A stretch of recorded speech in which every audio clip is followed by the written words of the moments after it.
Still losing your audience halfway through your virtual event? It's not your mic, it's not your slides. And no, it is not Zoom, it's your flow. So we're gonna fix it today.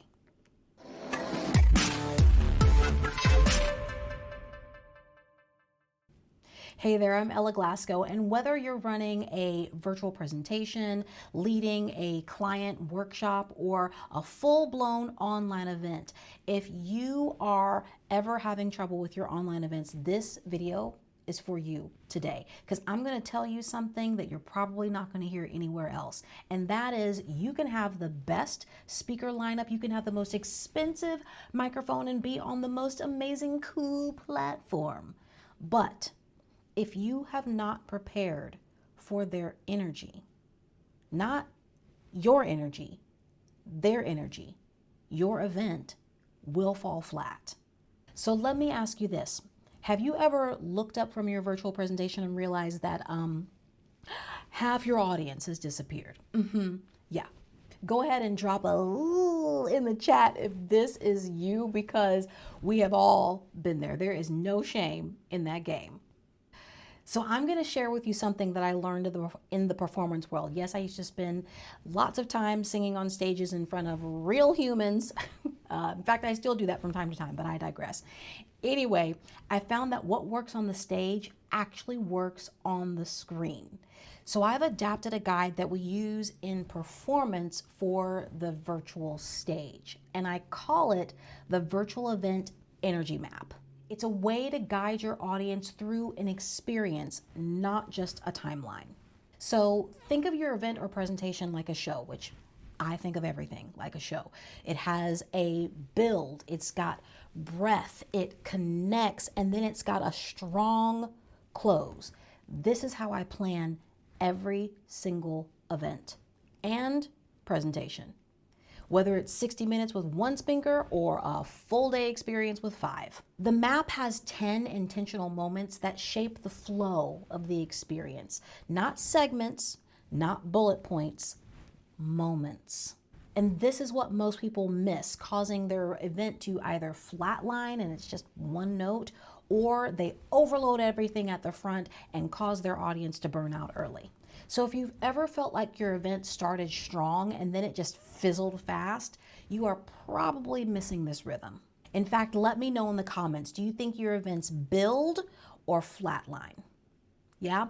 While you're writing that down, I'm going to go ahead and get this ready, because I have a little graph that I want to put up here for these virtual events. Okay, so this is my virtual event energy map, and you can see that I have got it numbered from 1 to 5, with 1 being low energy and 5 being high energy. Now, we don't want to start at a 5. That's too much too soon. We want to hook them fast. Okay, so we're going to start over here with our about 3.5, and we want to hook them. We definitely want to hook them. All right, this is our opening moment.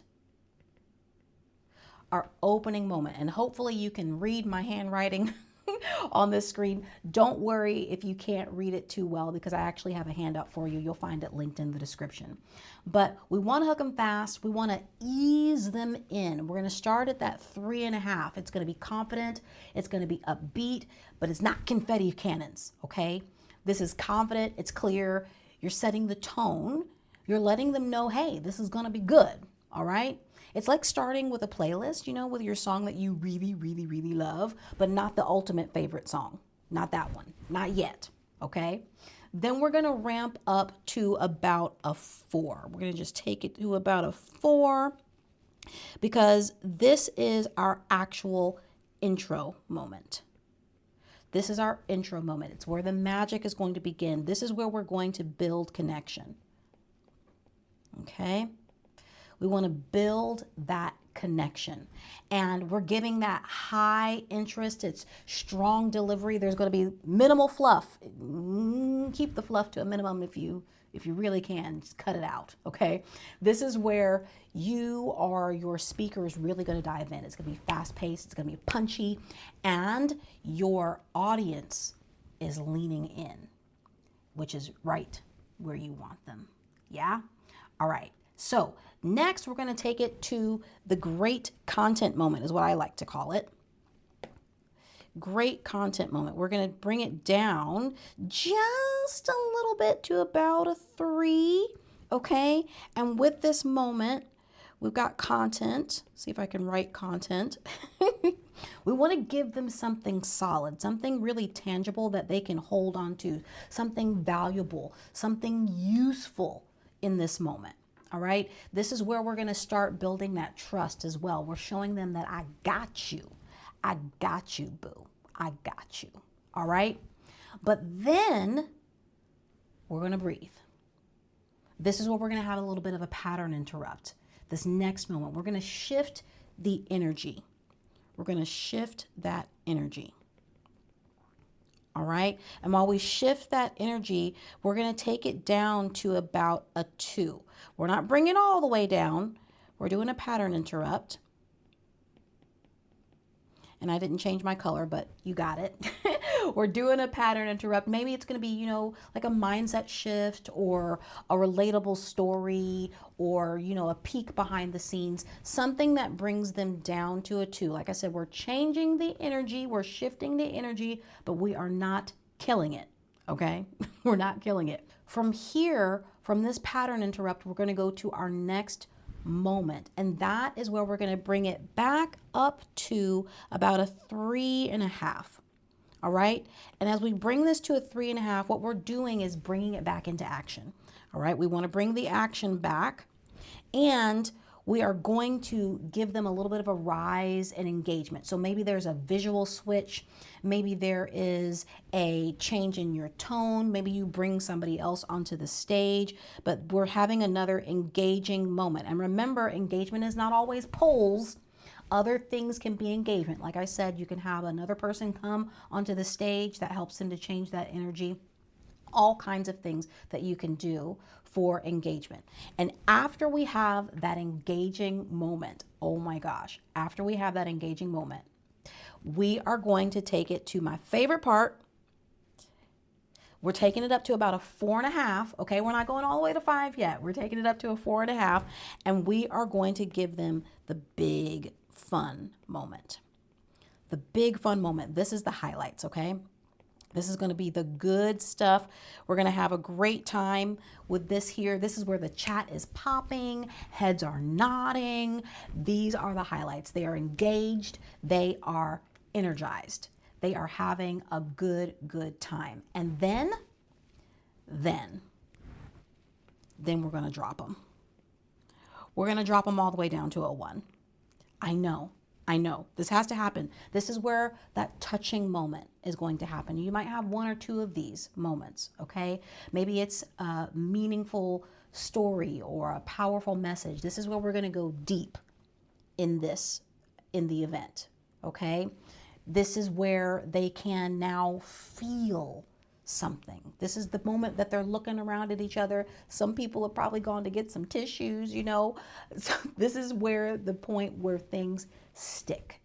We have to have that drop down in the depths moment, but we're not going to leave them here. Okay.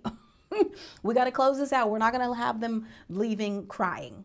We're going to bring them back up. So we're going to take them back up to a 5.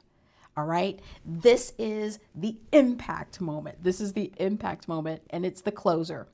And it's the thing that's going to be so much fun. This is what they're going to remember. This is that mic drop moment. This is that rally cry. This is the thing that they are going to remember tomorrow. This is not a, do you have any questions moment. This is not that moment. This is the let's do this moment. Okay. This is that let's do this moment. So what's going to happen from here?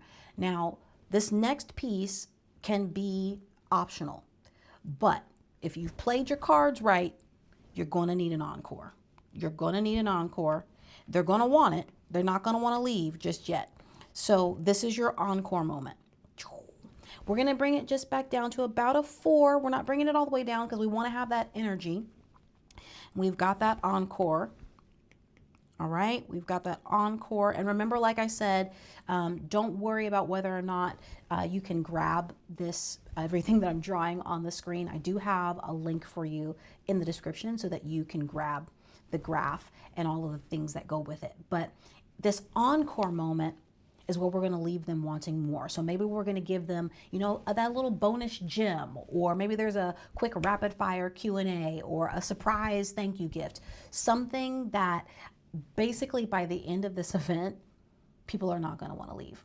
And I can tell you that I have had this happen at mostly all of the events that I've produced. People do not want to leave at the end. It's on Zoom, but they don't want to go. And we have to get to the point where I say, look, y'all, we're shutting it down. We're shutting it down. And I want that for you. I want that Encore moment for you, okay? So listen, everything that we've been talking about, all of these things that I've had on the screen, this is not just for multi-speaker events. This is for you, even if you are leading a virtual workshop or you're leading a client session, you still need to map out the energy. It's about what you say and how you say it when you interact and how you wrap it all up. Every beat matters. And when you follow this kind of flow, your audience stays with you. From the first second to the y'all, we're shutting the meeting down. They will stay with you. No gimmicks, no fake engagement tactics, just a rock solid plan. And like I was telling you before, if you want a copy of the map so that you don't have to try and read my scribbles on the screen, you can actually get a link to the map. It's right down in the description box. So now you've got the event roadmap, and you may be still wondering, how do we put all of this together? The visuals, the timing, the flow. Then you do not want to miss the last video in this series. I'm going to be walking you through how to pull all of this together in a way that feels effortless for you and unforgettable for your audience. So go ahead and click on the video now. And if it's not there yet, make sure that you're subscribed and you've clicked that notification bell so that you don't miss it when it drops.